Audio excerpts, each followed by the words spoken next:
Greetings viewers and welcome back to Just Short of Fantastic. Well, here we are again, drinking tea in the pagoda, but this time I'm not staring directly into the sun because even though it's October, I was walking around in my black leather jacket and I was hot. So I've learned my lesson. Stay in the shade. And don't wear a black leather jacket while you're walking around in the sun.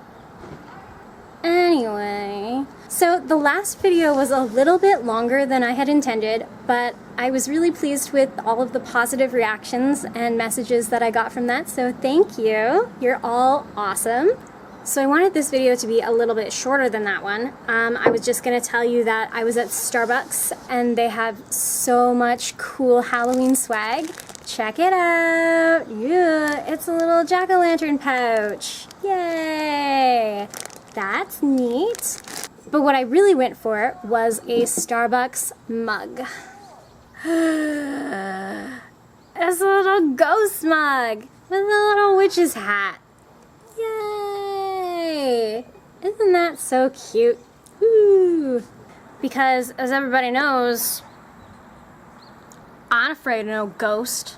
Although in all the posters that I saw, there's this really, really cute Witch's Cauldron mug, which is the one that I actually really wanted, but they didn't have it at the location that I went to. I'm going to another location tomorrow, and I'm hoping that they have it, but a friend of mine who lives in Gwangju, which is a much bigger city than Yosu, went to 3 different locations today, and she told me that it was sold out in all 3, so I'm not keeping my hopes super high, but fingers crossed. I'll let you know if I get it. Future Christy here. So I went to another Starbucks and unfortunately they didn't have the Witch's Cauldron mug. I was really upset, but I decided that I would get this. You can see there's like a little Starbucks cup and a little haunted house and some jack-o'-lanterns and glitter. Yay! And there's a little bat on the straw. Now I have a mug for hot Halloween beverages and a plastic cup for cold Halloween beverages. Yay! And now let's get back to our vlog in progress. But anyway, so I was basically just gonna come in with a quick, hey, Halloween's here in Korea and check out this cool Starbucks Halloween merch. But I went to see Maleficent 2, Mistress of Evil today. So here I am in the pagoda for another Disney movie hot take. Let's do this. Okay, so basically, Maleficent 2, Mistress of Evil is fucking amazing.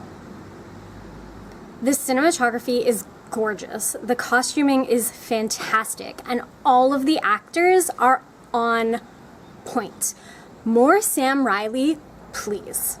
So the casting in this movie has greatly expanded from the first Maleficent movie, and a lot of the casting was a delightful surprise. Like, oh, that person's in this movie. Cool.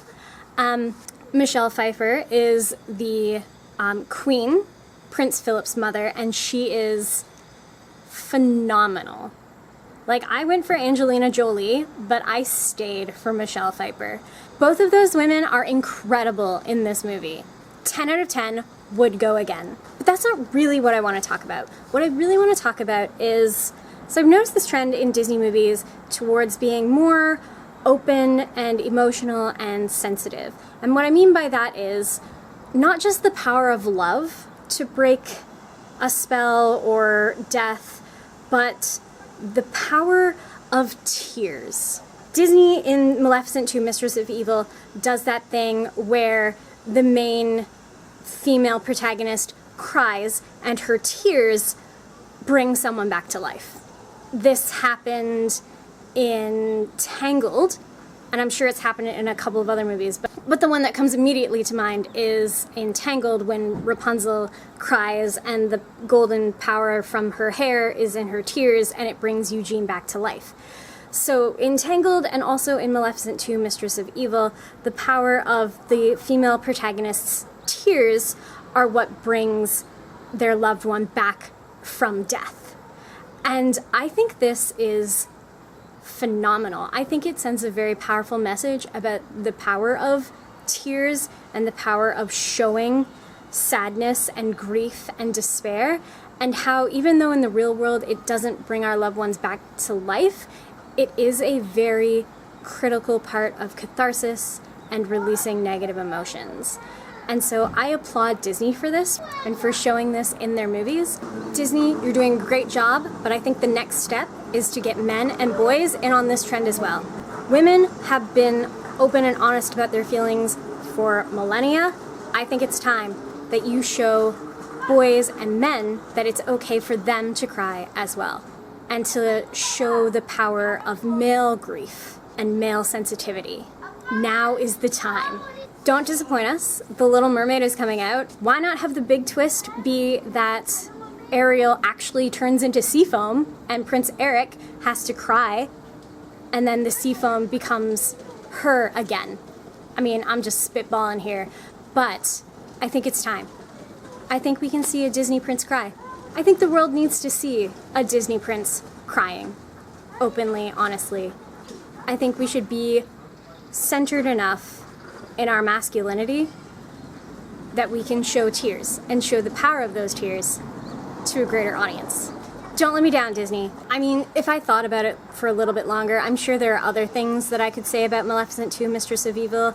It was really, truly a phenomenal piece of movie making. Not perfect, because every movie has flaws, except for Rocketman. That movie was a masterpiece. Fight me. But Maleficent 2, Mistress of Evil wasn't a perfect movie. I mean, much like the first movie, it had a lot of pacing issues, and there were parts of it that I was just like, if I watch this on Netflix or if I get the Blu-ray, I would skip this scene, or like I'd take a bathroom break during this scene. But for the most part, I enjoyed it a lot more than the first Maleficent. I think that has a lot to do with the new storyline, the new elements of the storyline, and the expanded cast, which, as I said before, they were all incredible. This movie is not subtle. Like, there are messages and themes in the movie that are pretty hammered home. You're pretty much hit over the head with them, and like, you see everything coming a mile away. But that does not discount what those messages are saying, and it does not undermine how beautiful this movie is, and I think everyone should see it. If you're a fan of Disney or a fan of like fantasy movies, I think you'll really enjoy this movie. But even so, I think everyone should see it because it's a beautiful piece of art. So everybody get out and see Maleficent 2, Mistress of Evil for Halloween. Yay! And on that note, this is going to be my last vlog before Halloween, so I'll go ahead and wish everyone a safe and happy Halloween now. And until next time, stay just short of fantastic. P.S. I feel like I should tell everyone that next weekend I'm going to England, and I'm probably going to be filming like a One Short Day or some kind of high adventure or some kind of video while I'm there, because I'll be in freaking England for the new Albion Cabaret. If you don't know what that is, it's fine. I'll fill you in the next video.